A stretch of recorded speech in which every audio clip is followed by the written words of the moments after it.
You put me on a 2-week rapid fat loss plan. So can you explain a little bit what my parameters were, and we can talk about it? Yes. Yep. So I'm going to tell you what your parameters were, and then at some point I need to back up about 8 steps to put this within the correct paradigm for why we do this. Because Perfect. What I'm going to explain is exactly against what I think is optimal for a maintainable lifestyle. So okay, cool. We will get there. But what you were asked to do was kind of an extreme diet. And it was a diet that cut your calories by 50%. So you reduced the amount of calories that you normally live on by half. And we do this in a way, you talk about parameters. My lab likes to do things like this, but we try to protect some things. We want to protect your muscle mass, and we want to protect your metabolism. So we really want to try to lose as much fat, but maintain as much muscle. And the reason that we put these parameters in is because that's important if you're trying to optimize your physique. Anybody can go on a crash diet and not worry about muscle loss or their metabolism. And we're going to talk about what the extreme importance of those things in a few minutes. Yep. So you not only reduce your calories by 50%, you had to get at least 1 gram of protein per pound of body weight, which I'm assuming is probably, 200 grams of protein? Yes, 200, yep. Yeah, which is at least half of your calories, or Yep. right around there, if not more. Right. And the other thing was you had to resistance train because we want to keep the stimulus on the body. So we did this for 14 straight days. And the idea is, yes, you'll lose weight, but with the high protein and with the consistent resistance training, our goal is that you do not lose muscle mass and that your metabolism does not become suppressed. Yeah, and for me, so the way I wanted to do this was I didn't want to pump myself full of protein powder to try to hit those numbers. And 200 grams of protein, we had a conversation on the phone, it's like whatever, a week ago or so, that getting 200 grams of protein by way of animal product, or if you're vegan or whatever, is very difficult. So basically I was having, steak and red meat and basically lots of steak and a little bit of chicken, just to try to get those numbers, but to stay. So my calories were about 1,900 to 2,000 calories a day. I eat close to 4,000 calories a day. And some people listening to that might be like, wow, I wish I could eat 4,000 calories a day. Well, I've been working out my entire life and played hockey through college. So my metabolic rate is, and just activity in general is up there. So yeah, I had to drop it down to 1,900, 2,000 calories, and getting those 200 grams of protein by not having pounding shake after shake was pretty difficult. But on average, my numbers, and we'll get into what my results were, I had about less than 100 grams of carbs a day. And that's not including fiber. So, basically the carbs were generally, if I got them, was maybe from quinoa or lots of greens. So, I mean, if you're doing net carbohydrates, it's probably close to half of that. Other than that, I was having about 50 grams of fat, and the rest was pretty much just the steak and eggs and chicken. And every now and then, if I had to, I didn't hit my numbers, I would do like a 50-gram protein shake. And that was it. And I thought I would be hungry all the time. Dude, I was so full. I was so full, probably from the satiating effect of protein. Yeah, that's one of the benefits of a high protein diet. So we'll talk later. Protein is really a dieter's best friend. It has so many benefits to when you are trying to fight hunger. And it seems like the other types of food you're eating to get your fats and carbs were also great sources to help you feel full. So you did this in probably a very admirable manner. Very few supplements, whole foods, a lot of greens. Like that's great. Yeah, it was, I try to do everything full force, which sometimes gets me in trouble in life. I've learned that. But yeah, I mean, I did that, and then I had some recording and stuff to do. I'm not going to let the cat out of the bag on that one. But yeah, I mean, I wanted to get my greens in. I still wanted to, be able to go to the bathroom and all that sort of stuff. And I was having a little bit of grass-fed butter, a little bit of coconut oil, and that's pretty much where all my fats were coming from. But I did feel pretty good for the most part. And I was lifting, I wasn't in the gym, but I was lifting, and I've got weights and stuff here, doing a lot of that. And I didn't change up my routine as much. And the only cardio that I did was pretty much some sprinting, outdoor sprinting and sprint intervals. So I think the longest run I went on was maybe 2 miles.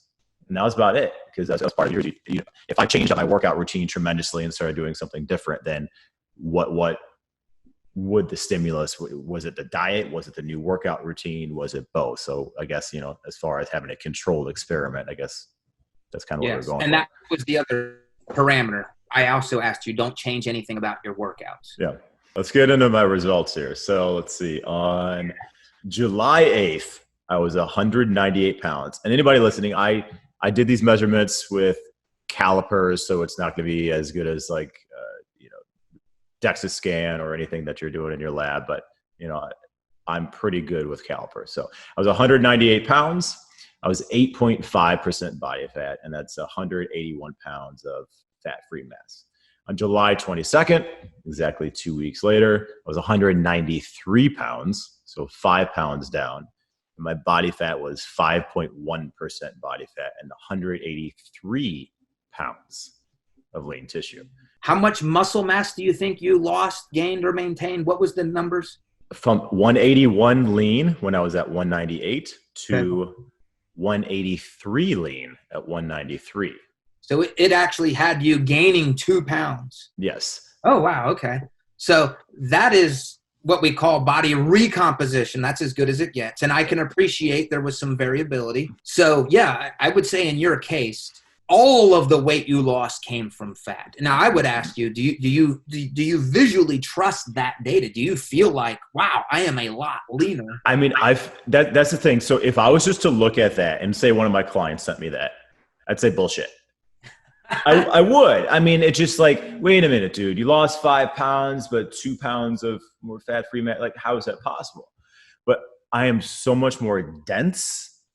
And for anybody, when this episode comes out, I'll put the before and after on my Instagram. So look at Joey Thurman Fit. You'll see the before and after, but the striations as well. I just looked much more dense and harder. Yeah, I shaved my chest and I have got a better tan, so that also obviously helps.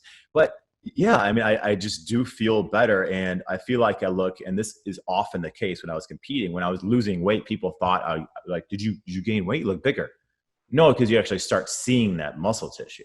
And same thing, like when, you take a white guy versus a black guy on stage, unless the white guy is spray painted like dark orange or whatever color that it comes out to be, the black guy's going to look better just because you can see the striations and the muscle tissue so much better. So the tan sure is going to help, but shaving the chest helps. But I could tell just in the thickness of my muscle tissue, I just feel much harder. And I do look like, and if I didn't do any camera tricks. I didn't do push-ups or anything before. A lot of people, like if you see a before and after picture, they'll do push-ups or they'll do some like band curls, and they'll kind of get that, or they'll eat some sugar and get the real vascular. I didn't do any of that stuff. But yeah, I mean, I feel better. I feel harder, to answer your question, but I was, yes, quite shocked with the results. But usually the thing that doesn't lie to me is the suprailiac and the abdomen measurement for me. And that went down a few millimeters on the calipers. And that's the thing that I could tell, because that's generally the part where like the abdomen, where I feel a little more thickness and you can actually like feel the fat tissue. Mm-hmm. That was definitely much thinner. So let's trust the data. Let's trust the objective data of the calipers and your impression. So let's not question it. Yep. What you've done is you found a system where you can be very aggressive. And if you were to continue dieting, you would probably drop more fat. The normal person who just cuts all their calories, doesn't train, doesn't have high protein, they also lost whatever amount of weight you lost, but a lot more of it was coming from muscle mass, and they could continue to diet and likely not lose much more body weight. So this is good. This is, we would call you an N size of 1 in our research studies. And I'll be honest, we're doing this now. We had to stop halfway through because of the COVID. Uh-huh. Your results would, I believe, be atypical as to what we're seeing. So you would be a little bit more of an outlier, losing, let's say, 7 pounds of fat in 2 weeks. Mm-hmm. And gaining a little bit of muscle mass. Yeah. Yeah. I knew I was getting leaner. I just had no idea how much. And I didn't do the measurements. I was like, I'm not checking the calipers. I'm just going to do it like 2 weeks ended. And that's what I did. Yeah. And where you're going to make a lot of people angry is when you say you weren't even hungry. Yeah. They're going to take me out. Well, admittedly, I had gotten a shipment of grass-fed, grass-finished, organic, just meats like 2 or 3 days beforehand. So it was just perfect. These huge steaks and everything. I was like, okay, cool. I can make this work. Yeah, so I'm sorry. But I look at people, I was still eating 2,000 calories. So I was still eating what the average individual probably should be eating in a day if you're looking at, dietary guidelines. So it was still a lot. And then as part of that, I was only eating, I was a little bit of a fasted state. So when I was eating, they were bigger meals on purpose, so I'd be full. So I was taking everything that I knew and kind of having like a 8-hour, sometimes 10-hour feeding window, depending on. And if I worked out, then I would try to eat pretty much within an hour or so of doing that, since I was in that fasted state.